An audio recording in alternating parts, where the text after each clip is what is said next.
Hello dear students, welcome to our YouTube channel Maths by Rajesh sir. आइए आज हम पढ़ते हैं क्लास 10 के एक्सरसाइज 9A का क्वेश्चन नंबर 7। इससे पहले के कुछ क्वेश्चन नंबर 6 तक हम इससे पहले की वीडियो में करा चुके हैं। तो आइए आज देखते हैं हम अपना क्वेश्चन नंबर 7। हमारा क्वेश्चन नंबर 7 आपके सामने लिखा है, सर्कस का एक कलाकार एक 20 मीटर लंबी डोर पर चढ़ रहा है जो अच्छी तरह से तनी हुई है और भूमि पर सीधे लगे खंभे के शिखर से बंधा हुआ है। यदि भूमि स्तर के साथ डोर द्वारा बनाया गया कोण 30 अंश हो तो खंभे की ऊंचाई ज्ञात कीजिए। तो यहाँ पर हम देखते हैं, ये सवाल हमारा कुछ इस कदर है। ये एक खंभा लगा है जिससे एक डोर बंधी हुई है, बिल्कुल तनी हुई डोर बंधी हुई है और ये भूमि के साथ 30 अंश का कोण बनाती है। ठीक है, ये भूमि के साथ 30 अंश का कोण बनाती है और रस्सी की लंबाई कितनी है? 20 मीटर रस्सी की लंबाई है और हमें ज्ञात करना है, इस खंभे की ऊंचाई ज्ञात करनी है। तो हमने मान लिया, यहां पर माना खंभे की ऊंचाई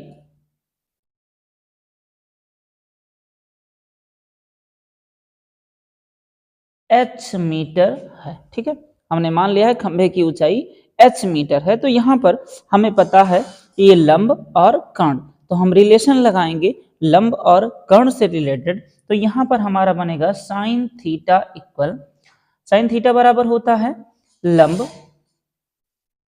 बटे का कर्ण। ठीक है, तो साइन थीटा की वैल्यू कितनी? 30 डिग्री। यहाँ से हो जाएगा हमारा साइन 30 अंश बराबर लंब की वैल्यू h है और कर्ण की वैल्यू है 20 मीटर।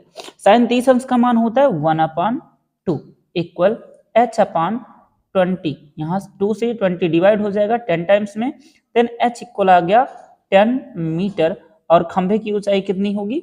10 मीटर। आई होप ये क्वेश्चन आपको अच्छे से समझ में आया होगा। यदि समझ में आया है तो फिर आइए हम आते हैं अपने नेक्स्ट क्वेश्चन नंबर 8 पर। जी, हमारा क्वेश्चन नंबर 8 आपके सामने है। क्वेश्चन नंबर 8 देखिएगा, कहता है एक ठेकेदार बच्चों के खेलने के लिए एक पार्क में 2 फिसलनदानी पट्टी लगाना चाहती है। 5 वर्ष से कम उम्र के बच्चों के लिए वह ऐसी फिसलन पट्टी लगाना चाहती है जिसका शिखर 1.5 मीटर ऊंचा हो और भूमि के साथ 30 अंश के कोण पर झुका हो, जबकि इससे अधिक उम्र के बच्चों के लिए वह 3 मीटर की ऊंचाई पर एक अधिक ढाल वाली फिसलन पट्टी लगाना चाहती है जो भूमि के साथ 60 अंश का कोण बनाती है। प्रत्येक स्थिति में फिसलन पट्टी की लंबाई क्या होगी? हमको यहाँ पे 2 स्थितियां जनरेट हो रही हैं सर, हम दोनों का फिगर बनाते हैं। एक हमारा है 5 वर्ष से कम उम्र के बच्चों के लिए फिसलनदानी जो होगी कुछ यहाँ से ऐसे फिसलनदानी झुकेगी। ठीक है, ये हमारा कोई एक पोल होगा, उससे फिसलनदानी झुकेगी। ये जमीन कितने अंश के कोण पर झुकी है? ये फिसलनदानी झुकी है 30 अंश के कोण पे और इसकी हाइट कितनी है? 1.5 मीटर। ये 5 वर्ष से कम उम्र के बच्चों के लिए है। और एक दूसरी फिसलनदानी भी लगाई जाती है जिसकी हाइट 3 मीटर है। ठीक है, और ये थोड़ा सा झुकाव ज्यादा होता है, ये 30 ना होके इसका झुकाव कितना है? 60 अंश। ढाल जो होगा थोड़ा सा अधिक होगा। ठीक, 2 फिसलनदानी लगाई गई है, एक 1.5 मीटर ऊंचा है और एक 3 मीटर ऊंचा है। एक का ढाल 30 मीटर है और एक का ढाल एक का ढाल 30 डिग्री है और दूसरे का ढाल 60 डिग्री है। ठीक है, आइए अब हमको यहाँ पे ज्ञात करनी है जो फिसलनदानी की लंबाई है, ये लंबाई हमको ज्ञात करनी है। तो यहाँ पे हम मान लेते हैं जो 5 साल से कम उम्र के बच्चे हैं उनकी लंबाई L1 और जो उससे अधिक उम्र के बच्चे हैं उसकी लंबाई L2 है। तो यहाँ पर हम लिख दे फिर देते हैं, माना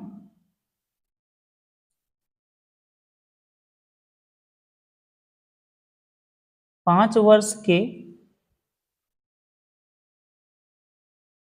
बच्चों के लिए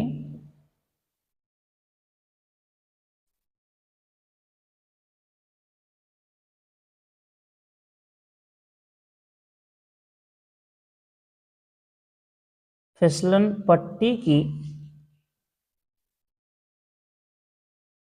लंबाई L1 और उससे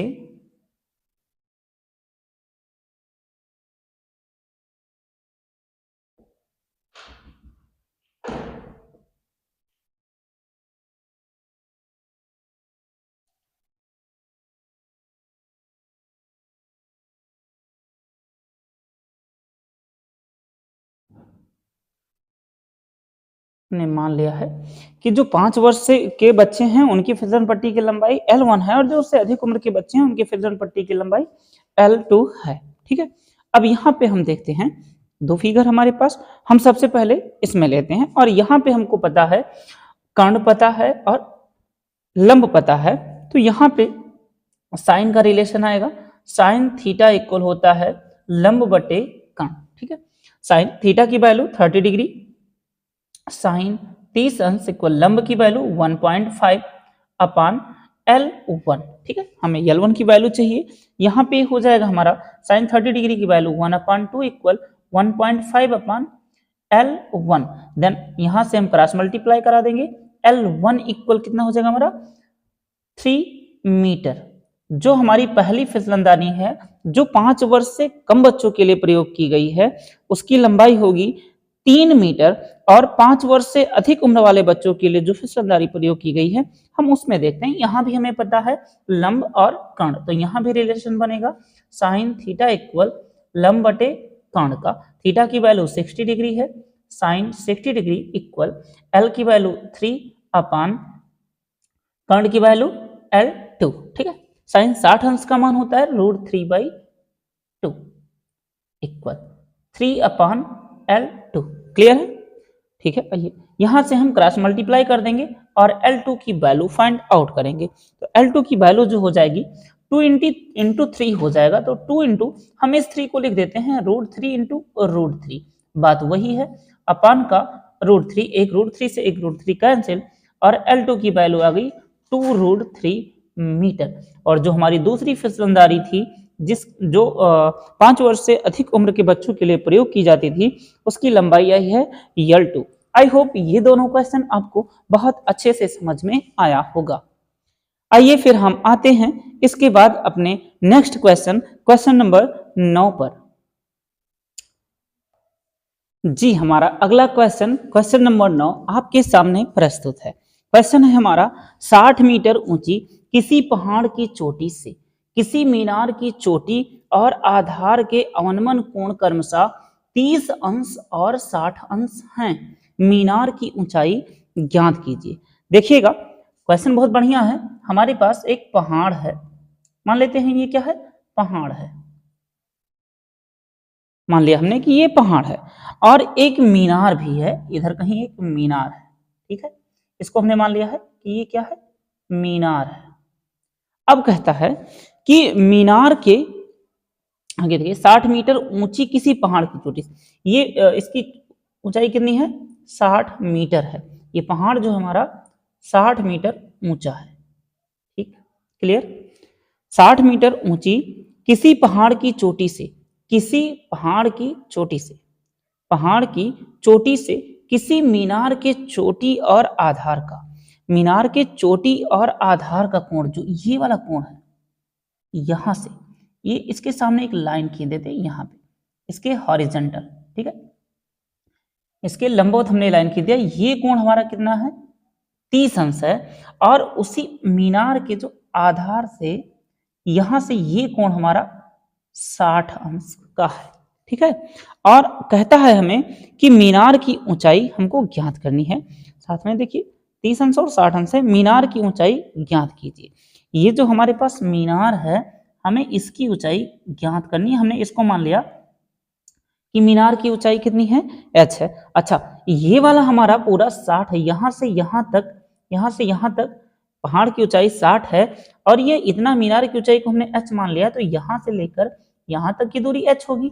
तो इतनी दूरी की अगर बात की जाए तो यहां से पहाड़ के शीर्ष बिंदु से और यहां तक जहां तक की मीनार है यहां तक की दूरी हमारी हो जाएगी, ऊंचाई जो होगी 60 माइनस का h मीटर होगा। क्लियर। आइए अब हम देखते हैं, थोड़ा सा इसको नाम भी दे देते हैं त्रिभुज को।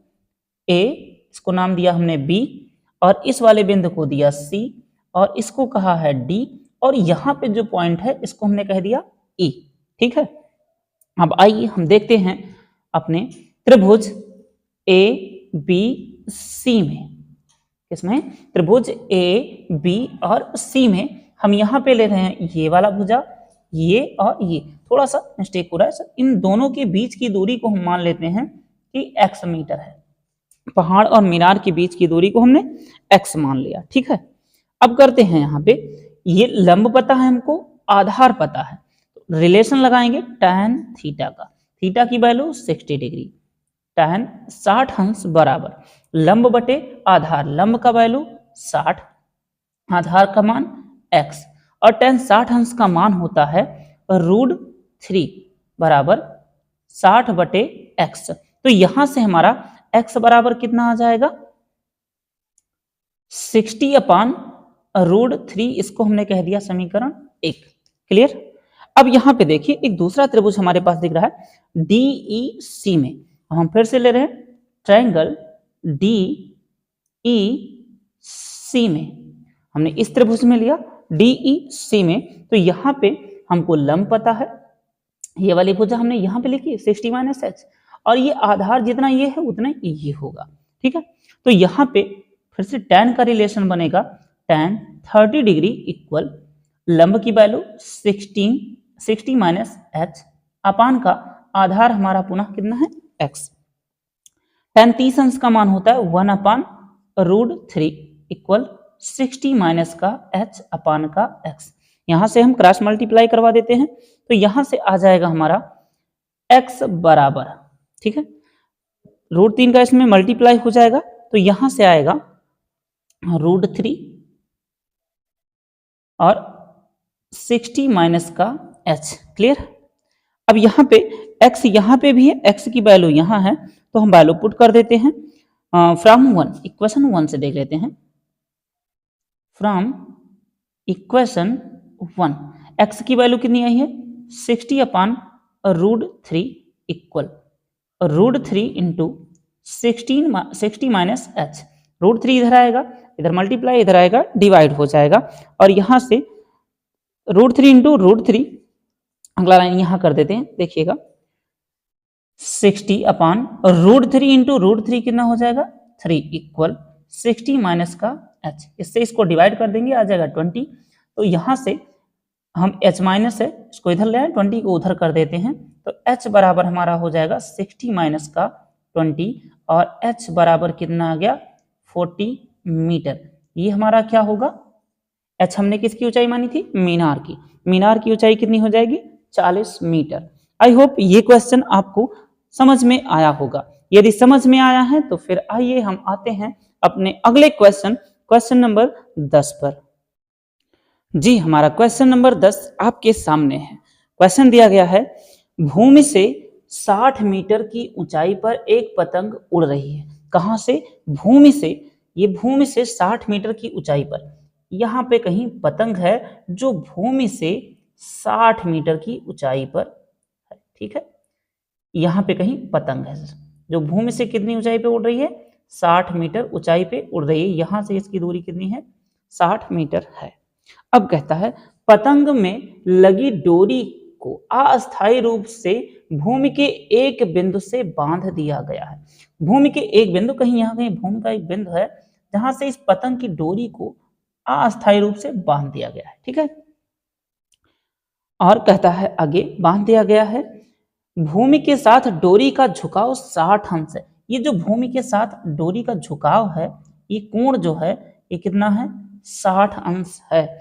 यह मानकर कि डोरी में कोई ढील नहीं है, डोरी ढीली नहीं है, बिल्कुल टाइट है, तो डोरी की लंबाई ज्ञात कीजिए। हम मान लेते हैं कि डोरी की लंबाई ये जो है, डोरी की लंबाई कितनी है L है। हमने मान लिया, माना डोरी की लंबाई बराबर L मीटर। ठीक है, डोरी की लंबाई हमने मान लिया है L मीटर है। तो यहां पर देखिए हमको पता क्या है, लंब पता है और कर्ण पता है, तो रिलेशन लगाएंगे हम साइन का।